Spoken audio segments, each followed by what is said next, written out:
ग्राहकांना कोणता निर्णय घेतलेला आहे आणि प्रीपेड मीटर किती दिवसात बसविण्यात येणार आहे? अध्यक्ष महोदय, प्रीपेड मीटर बसवण्यावर बंदी टाकण्यात आलेली आहे। आपण प्रीपेड मीटर बसवत नाही आहोत। या ठिकाणी खरं म्हणजे आपण असा निर्णय केला की जे इलेक्ट्रॉनिक मीटर आहेत हे सगळेच्या सगळे सिस्टीम मीटर हे बसवण्यात येतील।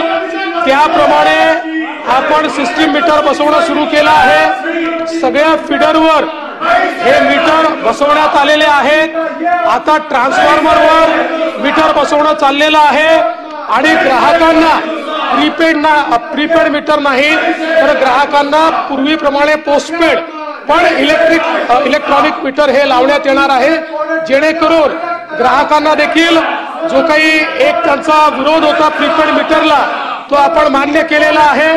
आणि त्याच सोबत आपण हाही आता जी काही आपण मल्टी इयर टेरिफ पिटिशन दाखल केलेली आहे त्या पिटिशन मध्ये आपण असा निर्णय केलेला आहे की या ग्राहकांना जे या ठिकाणी इलेक्ट्रॉनिक मीटर लावतील यांना दिवसा ते जी वीज वापरतील त्या वीज वापरामध्ये 10% त्यांच्या वीज शुल्कामध्ये आपण सूट देणार आहोत आणि या संदर्भातले निर्णय घेण्यात आलेले आहेत।